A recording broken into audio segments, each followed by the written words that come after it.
रिशु रिशु, कहाँ हो? हाँ आई। कब से आवाज़ लगा रहा हूँ। क्या कर रही थी? सॉरी, ये फॉर्म भर रही थी। आज लास्ट डे है ना फॉर्म भरने की, तो आवाज़ पर ध्यान नहीं गया। तुम्हारा तो रोज़ का ही नाटक हो गया है रिशु। हुआ क्या शौर्य, ये तो बताओ। हुआ क्या? जैसे तुम्हें कुछ पता ही नहीं। नहीं शौर्य, सच मुझे कुछ नहीं पता।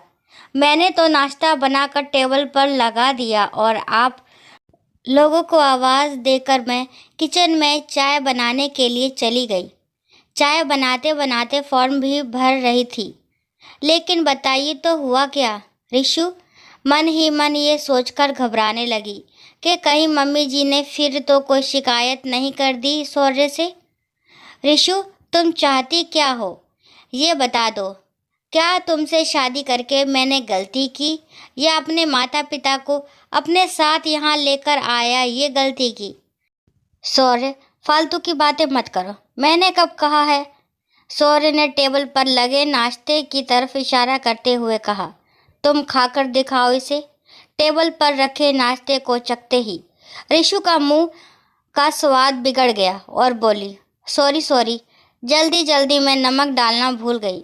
वह पापा के लिए बिना नमक वाला निकालना पड़ता है, इसीलिए लगता है निकालने के बाद सब लोगों के लिए नमक डालना भूल गई।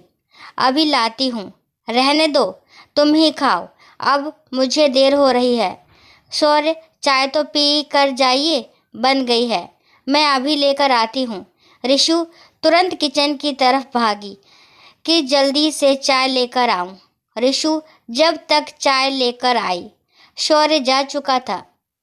मम्मी जी, शौर्य चले गए हैं क्या? हाँ चला गया, अब तुम मज़े से चाय नाश्ता करो। वह बेचारा दिन भर भूखा ऑफिस में सर खपाए, और ये महारानी ढंग से चाय नाश्ता भी नहीं करवा सकती पति को। जब देखो फ़ोन में घुसी रहती है, कान में हेडफोन लगाकर ना जाने क्या क्या करती है। आजकल की लड़कियों को तो शादी का मतलब ही नहीं पता। रिशु घर का सब काम खत्म करके अपने कमरे में गई कि थोड़ी देर कुछ पढ़ लूं। तभी बिमला जी की आवाज़ आई, जो दरवाजे पर खड़ी थी। बहू, ये क्या, तुम फिर से फ़ोन और इस लैपटॉप में लग गई? तुम्हें याद नहीं है क्या, आज जीजी आने वाली है अपने पूरे परिवार के साथ। मैंने तुम्हें बताया था ना कल ही, और तुमने अभी तक कुछ चाय नाश्ते का प्रबंध नहीं किया है। रसोई तो खाली है, क्या बाहर का नाश्ता खिलाओगे जीजी को? 5 बजे तक पहुंच जाएंगे वो लोग, और तुम अभी ना तो तैयार हुई हो और ना ही उनके स्वागत सत्कार की कोई तैयारी की है। मम्मी जी, मैं तो सच में ही भूल गई थी बुआ जी के आने के बारे में, माफ़ कर दीजिए। मैं अभी सब तैयार कर लेती हूँ। शौर्य के ऑफिस से आने के बाद सभी खाना खाने बैठे। रिशु ने सब की प्लेट लगाई और गरम पूड़ी लेने के लिए रसोई में चली गई। भाभी, अगर मेरे आने से तुम्हें तकलीफ़ थी तो पहले ही बता देती, हम लोग नहीं आते। मेरे बेटे बहू के सामने मेरी इस तरह बेइज्जत करने की क्या ज़रूरत थी? ये आप क्या कह रही हैं? अच्छा, तो ये क्या है, खाकर देखो इसे। शाम को भी वही हाल था, तुम्हें तो पता है मुझे मीठी चाय अच्छी लगती है। चलो, उसके लिए नहीं कहती हूँ, हो सकता है तुमने बहू को ना बताई हो, लेकिन अब ये बेस्वाद खाना मुझसे नहीं खाया जाता। अपने बेटे बहू के सामने मैं तुम्हारे खाने की कितनी तारीफ़ किया करती थी, और तुमने ये खाना खिलाकर उनके सामने मेरा सर ही झुका दिया। बिमला जी ने और शौर्य ने उनके प्लेट से खाना चखा और उनका भी मुंह बिगड़ गया। बिमला जी का गुस्सा फूट पड़ा, शौर्य पर चिल्लाते हुए बोली, बस यही बचा था, आज तूने वह भी सुनवा दिया। अब मैं और इस घर में अपनी बेइज्जती करवाने के लिए नहीं रह सकती। तभी रिशु वहाँ हाथ में पूड़ियाँ लिए पहुँची।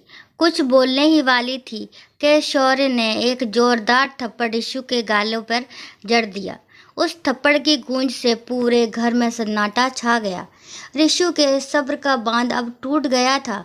रोज रोज सास के ताने और बातें सुनकर वे चुप रह जाती थी कि घर में शांति बनी रहे और समय के साथ धीरे धीरे सब ठीक हो जाएगा, क्योंकि रिश्तों को बनाने में और सहेजने में समय तो लगता ही है। हो सकता है सासू माँ भी मुझे थोड़े समय बाद समझ सके, लेकिन मेहमानों के सामने शौर्य ने जो थप्पड़ उसके गाल पर लगाया, आज उसे रिशु बर्दाश्त नहीं कर पाई और बोली, शौर्य, पति को परमेश्वर का दर्जा देने से वे परमेश्वर नहीं बन जाता। परमेश्वर को कम से कम सही गलत का पता तो होता है। कोई भी फैसला सुनने या किसी को कुछ कहने से पहले उसकी बातों को ज़रूर सुन लेना चाहिए। ये प्लेट मैंने पापा जी के लिए लगाई थी, जिसमें गलती से बुआ जी ने खाना खा लिया। पापा जी रोज़ इसी कुर्सी पर बैठते हैं, इसलिए मैंने उनकी प्लेट इधर ही लगा दी और पूरी लेने चली गई। बाकी सबके खाने में नमक बराबर डाला है, लेकिन लगता है कि हमारे रिश्ते में प्यार रूपी नमक ख़त्म हो गया है, इसलिए ये बेस्वाद हो गया है। और जिस रिश्ते में विश्वास ना हो, उसे निभाते रहने का कोई फ़ायदा नहीं। मेरे माता पिता ने मुझे इस लायक बनाया है कि मैं अपना जीवन सम्मान पूर्वक जी सकूं और अपने सपने को भी पूरा कर सकूं। मैं तुम्हारे इस घर को छोड़कर जा रही हूं, क्योंकि मैं अब और अपने आप को नीचे नहीं गिरा सकती। दोस्तों, आशा करती हूँ ये कहानी आपको ज़रूर पसंद आई होगी। कहानी पसंद आती है तो प्लीज़ मेरे चैनल को लाइक शेयर सब्सक्राइब करना ना भूलें। दोस्तों, प्लीज़ मेरे चैनल को सपोर्ट करें और मुझे एक सब्सक्राइब दिए बगैर ना जाएं, ताकि मेरा चैनल ग्रो हो सके प्लीज़। और कहानी को लास्ट तक सुनने के लिए थैंक यू।